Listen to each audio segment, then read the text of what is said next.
बेटा कल हम लोगों ने क्या डिस्कस किया था?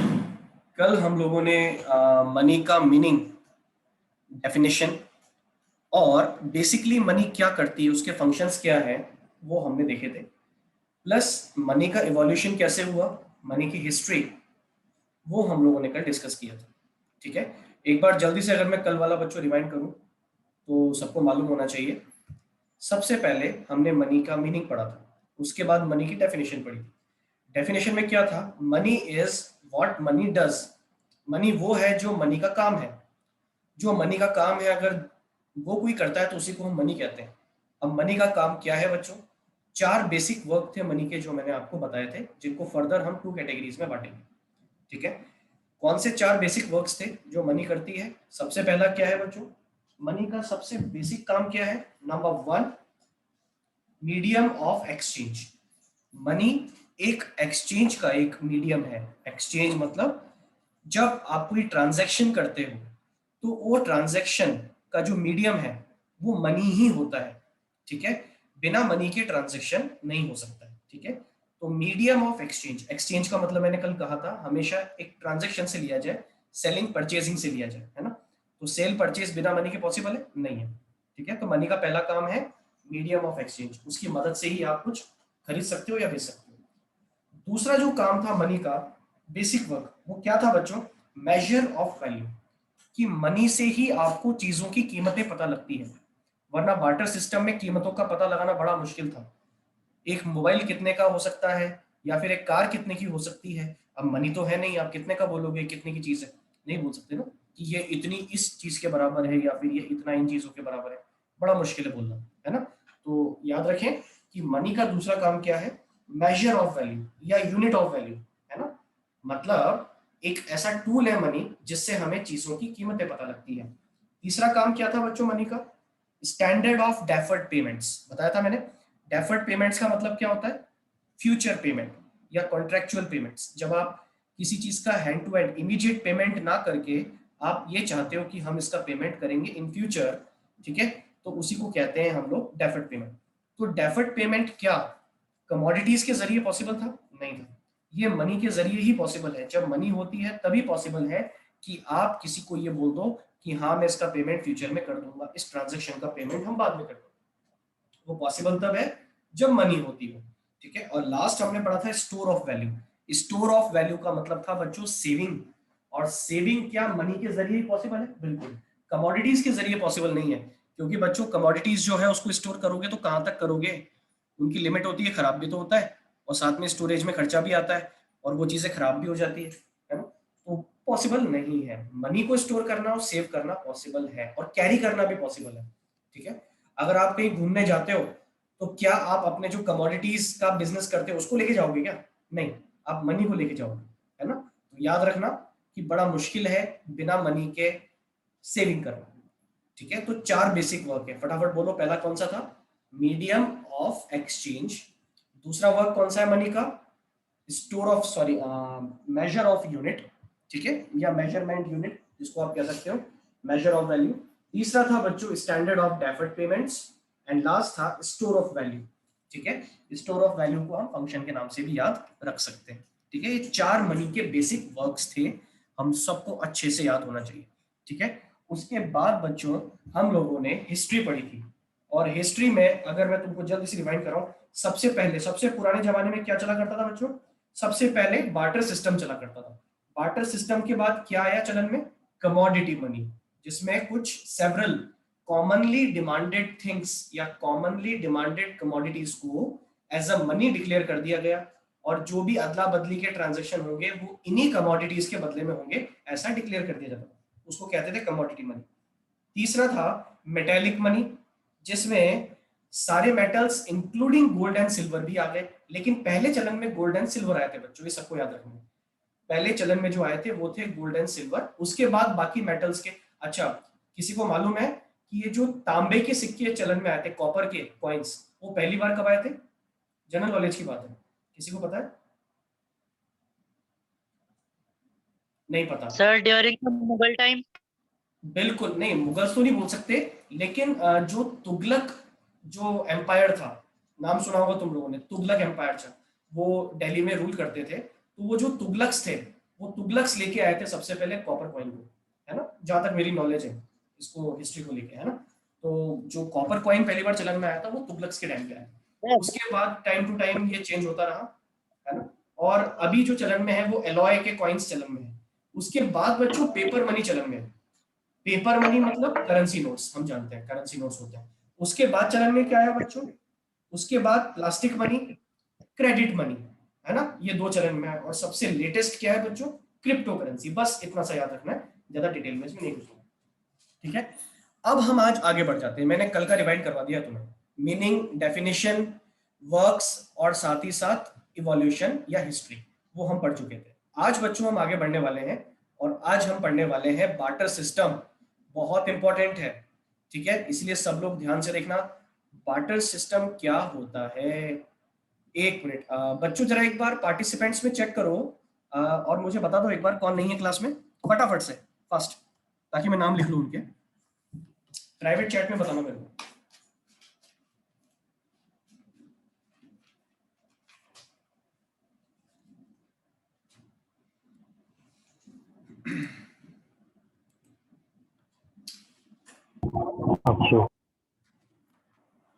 ठीक है,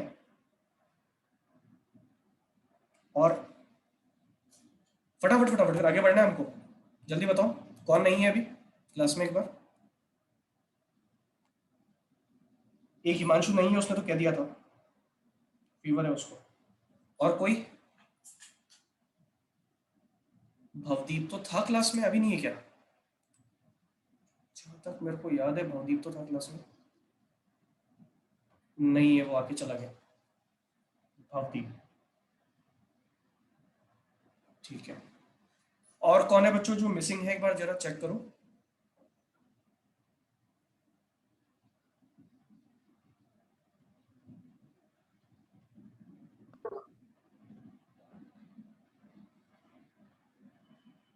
भव्या है क्लास में, भव्या है, ओके ओके ओके, भव्या है, यस सर। ठीक है। और कौन नहीं है, एक बार फटाफट जल्दी देख लो यार, चलो ठीक है। और ये बीच में आना जाना बंद करो सब, एक तो ये बिल्कुल पसंद नहीं है मेरे को कि क्लास के बीच में कोई जा रहा है या फिर कोई आ रहा है। अभी मीटिंग लॉक कर दूंगा मैं, या कर ही देता हूँ, चलो मीटिंग लॉक कर ही देते हैं, अब कोई नहीं आना चाहिए क्लास में, रुको। अब जो आएगा बस बैठा रहेगा, चलो।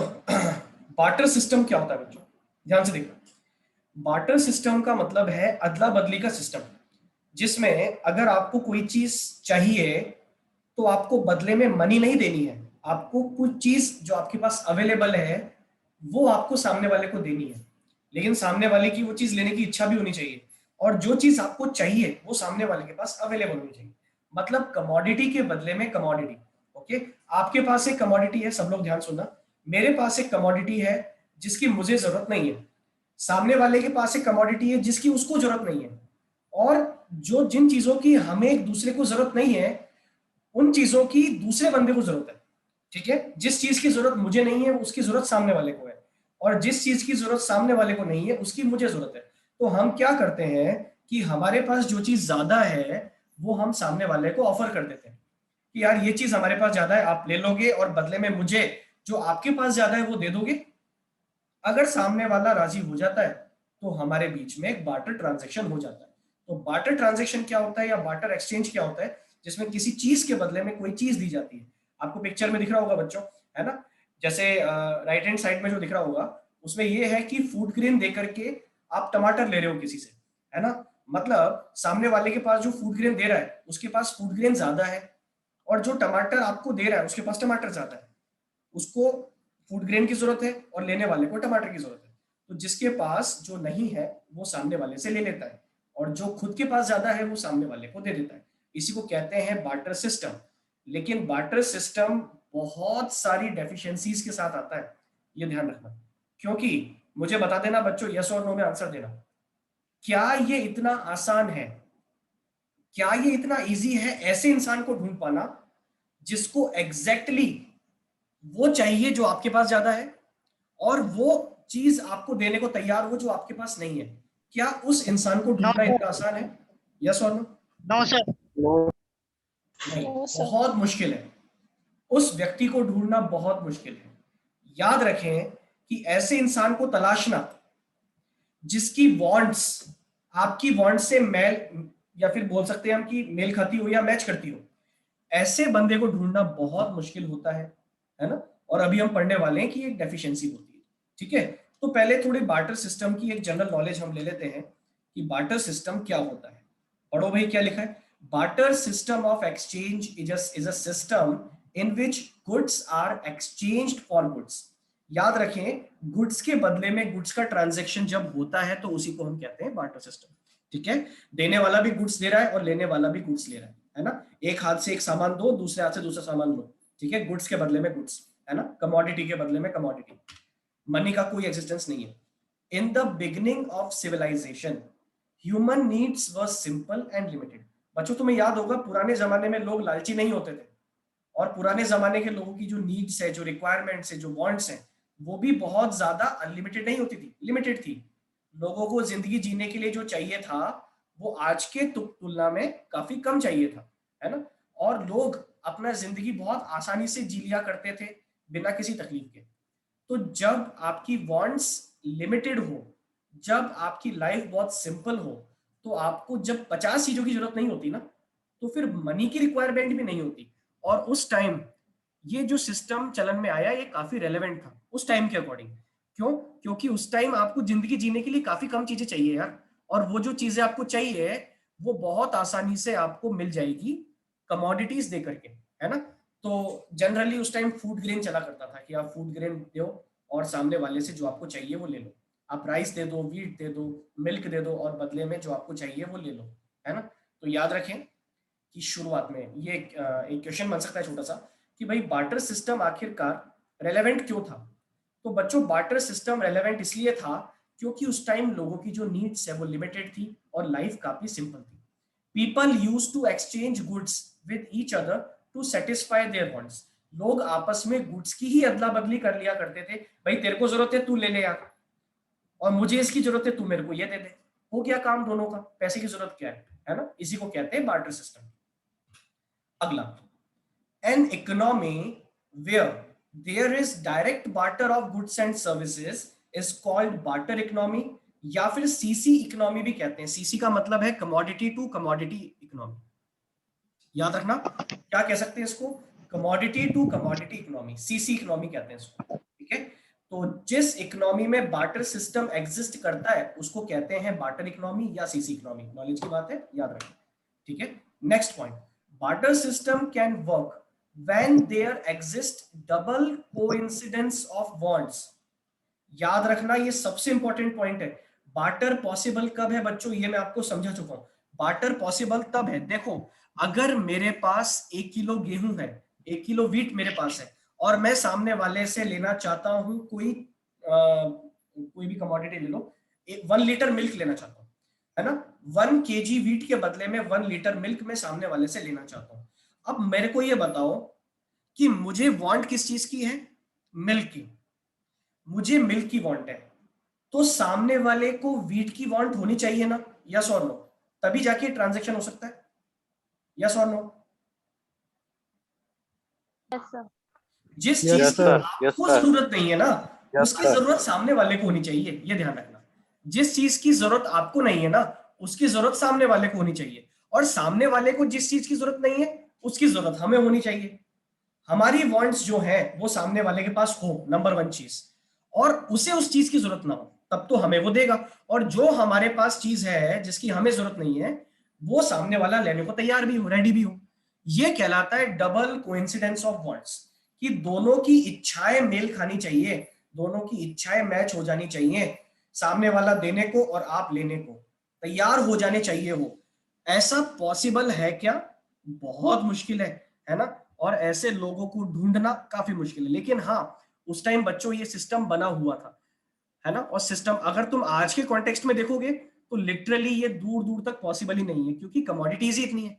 उस टाइम पॉसिबल क्यों था? क्योंकि कमोडिटीज लिमिटेड थी। ये मत सोचो कि उस टाइम तो भैया हम पिज्जा भी खा लें और हम पास्ता भी खा लें और हम मैकडी का बर्गर भी खाना चाहते हैं, इधर से हम बर्गर किंग का बर्गर भी खाना चाहते हैं, और बदले में हम चाहते हैं कि बार्टर करें, और सब अपनी अलग अलग कीमत बता रहे हैं, हमें तो बदले में ये चाहिए, हमें बदले में ये चाहिए, हमें बदले में ये चाहिए। नहीं, ऐसा उस टाइम नहीं था। उस टाइम कमोडिटीज बहुत लिमिटेड थी, है ना। तो सामने वाला देने को तैयार होना चाहिए और आप लेने को तैयार होना चाहिए। अगर दोनों की वांट्स मैच हो जाती हैं, जो उसे चाहिए और जो आपको चाहिए, अगर वो मैच हो जाता है, तब जाके बार्टर ट्रांजैक्शन पूरा हो सकता है, वरना नहीं। ये ध्यान रखना, ठीक है। अगर मैं 1 किलो वीट लेके अगर मार्केट में घूम रहा हूं और मुझे चाहिए 1 लीटर मिल्क, और कोई देने को तैयार ही नहीं है, कोई बार्टर ट्रांजैक्शन करना ही नहीं चाहता, कोई मिल्क देना ही नहीं चाहता, तो मेरा बार्टर पूरा ही नहीं होगा, क्योंकि सबके पास मिल्क की कमी है, सब मिल्क अपने पास रखना चाहते हैं, कोई देने को तैयार ही नहीं है। तो आप वीट लेके घूमते रहो उधर से उधर, कोई मिल्क देगा ही नहीं आपको, है ना। हाँ, किसी और कीमत पे मिल्क मिल जाए तो मिल जाए, लेकिन वो चीज आपके पास है ही नहीं। तो दोनों पार्टीज की वांट्स होनी चाहिए। एक बात मैं तुम्हें और बता दूं, यहाँ पे एक क्वेश्चन बच्चों और बन जाता है, और जरा सोचना और सोच समझ के मेरे को आंसर देना। जब बार्टर सिस्टम चलन में था, तब क्या परचेज एंड सेल ये टर्म्स काम होती थी क्या? क्या ये टर्म्स काम में आती थी क्या, purchase and sale? No sir. No sir. No sir. नहीं, नो सर। Correct answer. क्यों नहीं होती थी? जैसे एग्जांपल लो, मिस्टर ए और मिस्टर बी। मिस्टर ए देना चाहते हैं क्या, वीट, और मिस्टर बी से आप लेना चाहते हो मिल्क, ठीक है। मुझे ये बता दो, इसमें से परचेजर कौन है और सेलर कौन है? कोई बता सकता है क्या मेरे को? सर परचेजर कोई भी नहीं है। कोई भी नहीं है, सर दोनों क्योंकि ही दोनों हैं। ही परचेज भी कर रहे हैं, सेल भी कर रहे हैं। यस और नो? दोनों ही परचेज भी कर रहे हैं, सेल भी कर रहे हैं। मिस्टर ए है, वो सेल किस चीज की कर रहा है बताओ? वीट की। और मिस्टर ए को लेना क्या है, परचेज किस चीज को कर रहा है? मिल्क को। तो क्या परचेज और सेल एग्जिस्ट करता है? नहीं। तो एक क्वेश्चन आ जाता है, और बच्चों क्वेश्चन ये होता है कि परचेज एंड सेल जो टर्म है, क्या ये एग्जिस्टेंस में तब आई थी जब मनी चलन में आई? डेफिनेटली, जब मनी चलन में आई तभी परचेज एंड सेल चलन में आया, क्योंकि उधर से फिर एक एंड फ्री हो गया, है ना। अभी देखो, दोनों एंड पे गुड्स हैं, अगर एक एंड पे गुड्स फ्री हो जाएगा, गुड्स नहीं होगा, तब जाके ये मॉनेटरी ट्रांजैक्शन बनेगा। अगर आप सामने वाले को वीट दे रहे हो तो बदले में उससे पैसे लो भाई। अगर मनी आ जाती एग्जिस्टेंस में, तो फिर आप कह सकते हो, अगर मनी आप ले रहे हो, अब तुम बोल पाओगे कि हाँ सर, ए तो सेलर है और बी परचेजर है। ए वीट को सेल कर रहा है, और ए जो है वो सेलर है, और बी परचेज कर रहा है, तो बी पैसा दे रहा है। तब जाके आप पार्टीज को रिकॉग्नाइज कर सकते हो। लेकिन बार्टर सिस्टम में सेल एंड परचेज ये टर्म्स एग्जिस्ट नहीं करती थी। क्या मेरी बात सब याद रखेंगे? यस और नो? यस। Yes sir. ठीक है। ये कोई छत पे बैठा ऐसा लग रहा है मेरे को, किसी का माइक चालू है, छत पे बैठ के कौन पढ़ रहा है भाई? हाँ, बहुत मजा आ रहा है जिंदगी में। चलो, ठंडी ठंडी हवा खा रहे हो। याद रखें, आगे पढ़ लो एक बार। डबल कोइंसिडेंस वांट्स, देखो इसका मतलब ही बता दिया गया है। Double coincidence of wants refers to simultaneous fulfillment of mutual wants of buyers and sellers. Simultaneous fulfillment मतलब एक साथ दोनों पार्टीज की जो एक दूसरे की इच्छाएं हैं, जो वांट्स हैं, उनका फुलफिलमेंट हो जाए। मैं तेरे को ये दूंगा, तू मेरे को ये दे दे, है ना। अगर ये दोनों राजी हो जाते हैं, मियां बीवी राजी, तो क्या करेगा गाजी, है ना। खैर, गंदा जोक था। दोनों पार्टीज राजी होनी चाहिए, तब जाके बार्टर ट्रांजैक्शन पूरा हो पाता है। ये बच्चों एक बेसिक नॉलेज थी बार्टर ट्रांजैक्शन की, सब लोग याद रखें। एक ट्रांजैक्शन जिसमें गुड्स देकर के गुड्स लिए जाते हैं। ओके। दूसरा पॉइंट, कि पहले टाइम में ये इतना चलन में क्यों था और रेलेवेंट क्यों था? क्योंकि बच्चों उस टाइम जो ह्यूमन वांट्स थी, जो ह्यूमन नीड्स थी, वो लिमिटेड और सिंपल थी। बहुत सीधा सा आंसर है इसका, ठीक है। तो लोगों को ज्यादा जरूरत नहीं पड़ती थी, तो काम चल जाया करता था। ऐसी इकोनॉमी जहां बार्टर सिस्टम एग्जिस्ट करता है, उसको क्या कहते हैं? बार्टर इकोनॉमी या सीसी इकोनॉमी कहते हैं। ओके। और बार्टर सिस्टम काम कब कर सकता है? सिर्फ और सिर्फ तभी कर सकता है जब डबल कोइंसिडेंस ऑफ वांट्स हो, ठीक है। अब ये तो हमने पढ़ लिया, लेकिन अब आता है बच्चों ज्यादा इंपॉर्टेंट टॉपिक, कि बार्टर सिस्टम जो है वो कई सारी कमियों को लेके है। उसके अंदर कई सारी कमियां हैं, कई सारी डेफिशिएंसीज हैं, कई बुराइयां हैं। तो बार्टर सिस्टम रेलेवेंट अब क्यों नहीं है, ऐसा भी बोल सकते हैं। या फिर बार्टर सिस्टम की कमियां क्या थी उस टाइम, ऐसा भी बोल सकते हैं, ठीक है। या फिर इसको आप ड्रॉबैक्स भी बोल सकते हो, the drawbacks of barter system. तो बच्चों अब जो टॉपिक है वो टॉपिक क्या है, सब लोग बहुत ध्यान से पढ़ लेना, इंपॉर्टेंट क्वेश्चन बन जाता है इसका। ड्रॉबैक्स ऑफ बार्टर सिस्टम या लिमिटेशंस ऑफ बार्टर सिस्टम। ठीक है, सभी लोग बहुत ध्यान से देखना। 1 सेकेंड, चलो भाई देखना सब लोग ध्यान से। सबसे पहला ड्रॉबैक, और ये तुम्हें समझ में भी आ गया होगा, lack of double coincidence of bond. दोनों पार्टीज की इच्छाएं मैच हो जाए, दोनों पार्टीज को जो चाहिए ये मेल खा जाए, क्या ये इतना आसान है? क्या ये जरूरी है? नहीं, ऐसा होना बड़ा मुश्किल है। तो इस चीज की कमी होती है, double coincidence of bond. Mister A exchange करना चाहते हैं वीट, मतलब मिस्टर ए के पास जो चीज है वो है वीट, जो वो एक्सचेंज करना चाहते हैं। तो ऐसा बंदा चाहिए जो वीट लेना चाहता हो, नंबर 1 चीज, ऐसा बंदा आपको चाहिए जो वीट लेना चाहता हो, है ना। चलो मान लो ऐसा बंदा मिल गया, एक बंदा आपको मिल गया जो वीट लेना चाहता है, लेकिन मिस्टर ए को बदले में पता है क्या चाहिए? मिल्क। लेकिन मिस्टर बी जो है ना, वो मिस्टर बी मिल्क नहीं देना चाहते, आपको टमाटर देना चाहते हैं बदले में, टोमेटोज देना चाहते हैं। क्या ये ट्रांजैक्शन पूरा होगा? नहीं होगा, क्योंकि इसकी वांट्स फुलफिल हो रही है लेकिन दूसरे वाले की वांट फुलफिल नहीं हो रही।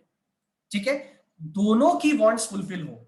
मिस्टर बी चाहते हैं वीट देना और मिल्क लेना, इसी तरह से सामने वाला मिल्क देना चाहता हो और वीट को लेना चाहता हो। अगर दोनों की इच्छाएं म्यूचुअली एक साथ एक सिंगल टाइम पे पूरी हो सकती हो, उसी को कहते हैं डबल कोइंसिडेंस। लेकिन क्या ये इतना आसान है? नहीं है बच्चों, है ना। डबल कोइंसिडेंस ऑफ वांट इतना इजीली फुलफिल नहीं होता है ना। आपको ऐसा बंदा नहीं मिल सकता जिसको एग्जैक्टली वही चाहिए जो आप दे रहे हो, और एग्जैक्टली वो वही देना चाहता हो जो आपको चाहिए हो।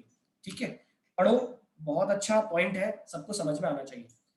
Barter system can work only when both buyer and seller are ready to exchange each other goods. बेटा बार्टर सिस्टम काम तभी कर सकता है जब बायर एंड सेलर दोनों एक दूसरे के गुड्स लेने को राजी हो, है ना। The two individuals are in possession of such goods which they are willing to exchange. दोनों के पास वो गुड्स होना चाहिए जिसको वो अदला बदली करना चाहते हैं। अगर एक के पास भी नहीं है तो वो ट्रांजेक्शन पूरा नहीं हो सकता, है ना। Which they are willing to exchange for the satisfaction of their wants. But it is not always so simple. It is not so simple to find a person who wants your horse and at the same time has a cow that you want to buy. एक example दिया है कि जरूरी नहीं है कि आप अपना हॉर्स बेचना चाहते हो और काव लेना चाहते हो, और जरूरी नहीं है कि उस टाइम सामने वाला भी यही चाहता हो, उसके पास एक काव हो और वो हॉर्स को लेना चाहता हो। जरूरी नहीं है कि ऐसा हो हमेशा, ठीक है। लेकिन बच्चों ये जो कमी है ना, lack of double coincidence of bond, ये पूरी हो गई जब मनी एग्जिस्टेंस में आ गई। तो मैंने ये भी बताया है कि ये डबल कोइंसिडेंस ऑफ बॉन्ड, ये कमी दूर कैसे हुई, ये इसकी जो डीमेरिट है ये सही कब हुई? जब मनी एग्जिस्टेंस में आ गई तब। कैसे? पढ़ो। With the emergence of money as a medium of exchange, obviously the problem of double coincidence of bonds has vanished. Okay, money as a medium of exchange has separated the acts of sale and purchase. बेटा जब money existence में आई तो money ने cell and purchase को अलग अलग कर दिया। आप सेल करोगे तो बदले में आपको जो मिलेगा, सुन लो मेरी बात को ध्यान से, आप अगर कुछ सेल करोगे तो बदले में आपको कमोडिटी नहीं मिलेगी, बदले में आपको मनी मिलेगी। इसी तरह से अगर आप कुछ परचेज करोगे तो आपको बदले में कोई कमोडिटी नहीं देनी, बदले में आपको मनी देनी है। तो मनी ने ट्रांजैक्शंस को सेपरेट कर दिया, सेल एंड परचेज को। अब आप कुछ खरीदना चाहते हो तो आपको उसका डीलर मिल जाएगा, अगर आप कुछ बेचना चाहते हो तो आपको बायर्स मिल जाएंगे। तो याद रखें, अब डबल कोइंसिडेंस की प्रॉब्लम नहीं है, अब मैटर ही नहीं करता। क्यों? क्योंकि आप जो बेचते हो वो सामने वाला लेगा, आप डीलर हो उस चीज के, और आप जो खरीदना चाहते हो वो मार्केट में चीज इजीली पॉसिबल है, अवेलेबल है, मिल जाएगी आपको। ठीक है, तो याद रखें बार्टर सिस्टम की सबसे बड़ी कमी क्या थी? Double coincidence of bond. ठीक है, ये नंबर 1 इसकी डिमेरिट थी। किसी को प्रॉब्लम इसमें? सबको समझ में आ गया? यस और नो? Yes sir. ठीक है बच्चों, आगे बढ़ जाते हैं। Second, lack of common measure unit of value. ठीक है, अब ये वही वाली बात है जो मैंने कल बताई थी। मैं एक कार परचेज करना चाहता हूं, मिस्टर ए एक कार परचेज करना चाहते हैं, इसके लिए वो गए किसके पास? 3 तरह के लोगों से मिल लिए, mister B, mister C, mister D. Mister A car खरीदना चाहते हैं, लेकिन पता है मिस्टर ए बदले में देना क्या चाहते हैं? किसी को याद है? कल एग्जांपल दिया था मैंने। मिस्टर ए खरीदना तो कार चाहते हैं, लेकिन बदले में इनके पास घोड़े हैं, हॉर्सेस। ये बदले में हॉर्सेस देना चाहते हैं। अब पता है क्या है, ये मिस्टर बी के पास गए। मिस्टर बी ने कहा भाई आपको मैं कार बेच दूंगा, सेम कार आपको मैं दूंगा, लेकिन बदले में मैं 5 हॉर्सेस लूंगा आपसे। ठीक है। मिस्टर सी ने बोला कि मैं 8 हॉर्सेस लूंगा। मिस्टर डी ने बोला कि मैं 10 हॉर्सेस लूंगा। 3 लोग आपको मिले और तीनों ने कीमत अलग अलग बताई। ऐसा पता है क्यों हुआ? ऐसा इसलिए हुआ क्योंकि मनी है ही नहीं एग्जिस्टेंस में। जब मनी एग्जिस्टेंस में नहीं होती ना, तो किसी चीज की कीमत कितनी है क्या ये पता लगाना पॉसिबल है? नहीं। अगर मैं 1 किलो वीट लेके मार्केट में जाता हूं, तो पता है 1 किलो वीट से हो सकता है आपको 2 आलू 2 टमाटर मिल जाए, हो सकता है 1 किलो वीट से आपको 1 लीटर दूध भी मिल जाए। अरे भैया एग्जैक्टली उस 1 किलो वीट की कीमत क्या है, क्या ये हमें पता है क्या? नहीं पता।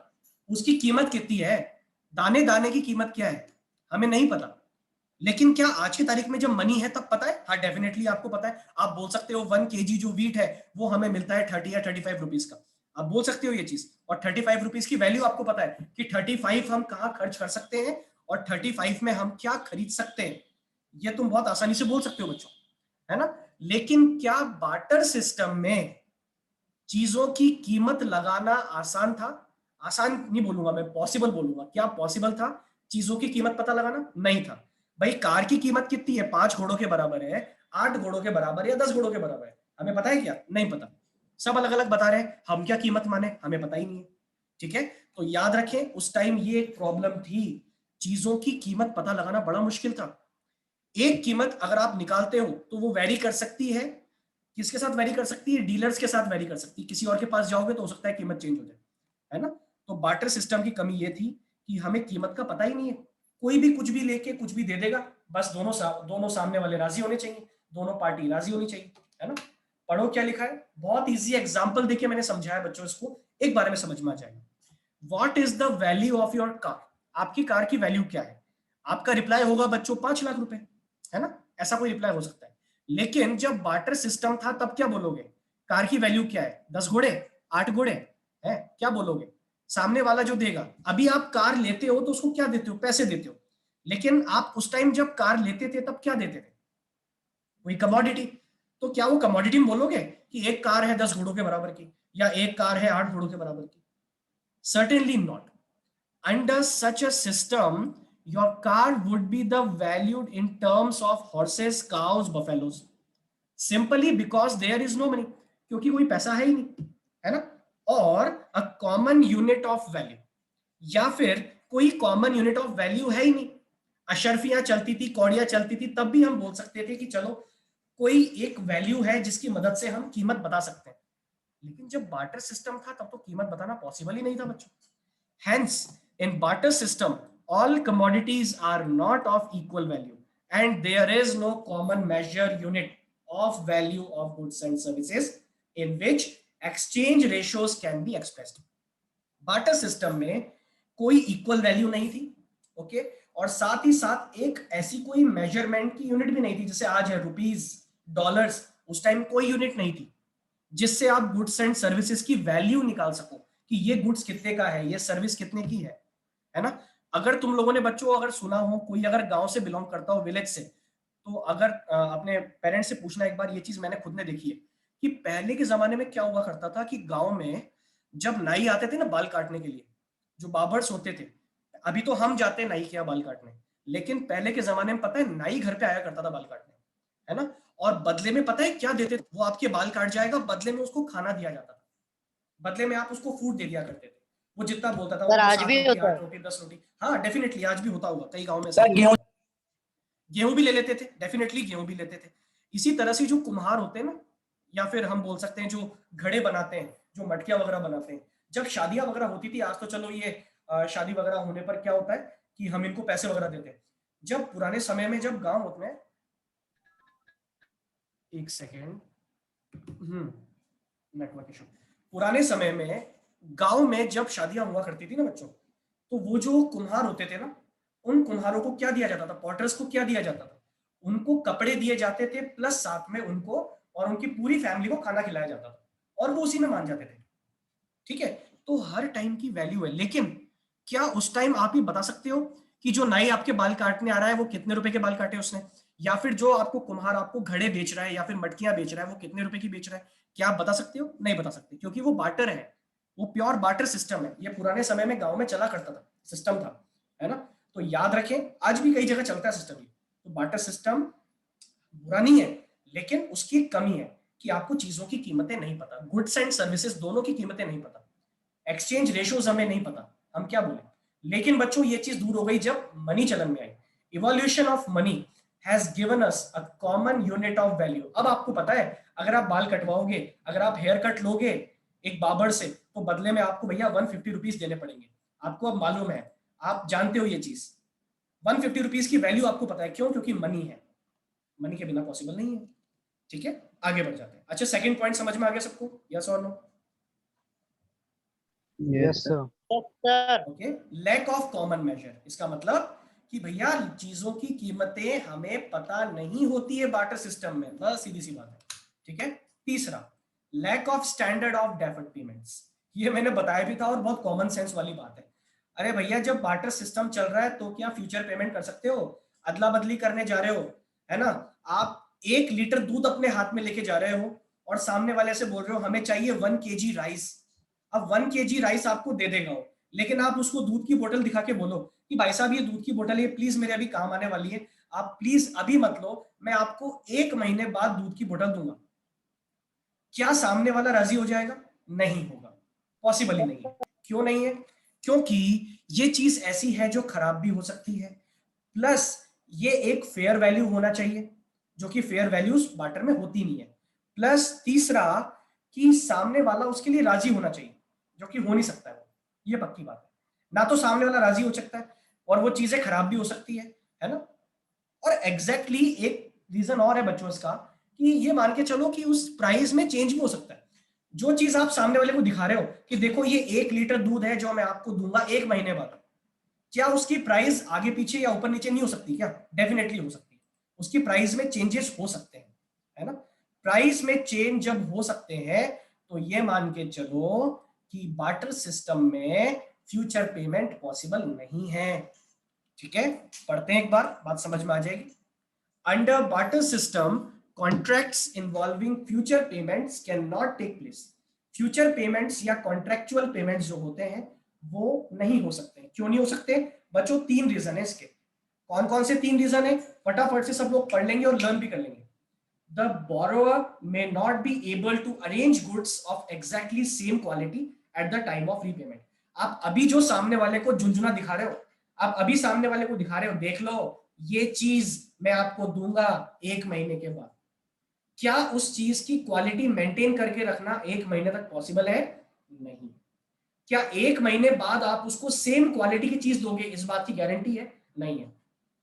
तो याद रखें, फ्यूचर पेमेंट नहीं हो सकता। इसका रीजन पहला क्या है कि भैया जो बोरोवर है, जो आप ये मान के चलो जो उधार लेने वाला है, जो फ्यूचर पेमेंट करेगा, जो खरीदने वाला है, वो फ्यूचर में पेमेंट कर दे, ये गारंटी नहीं है, और सेम चीज की कर दे गारंटी नहीं है ना?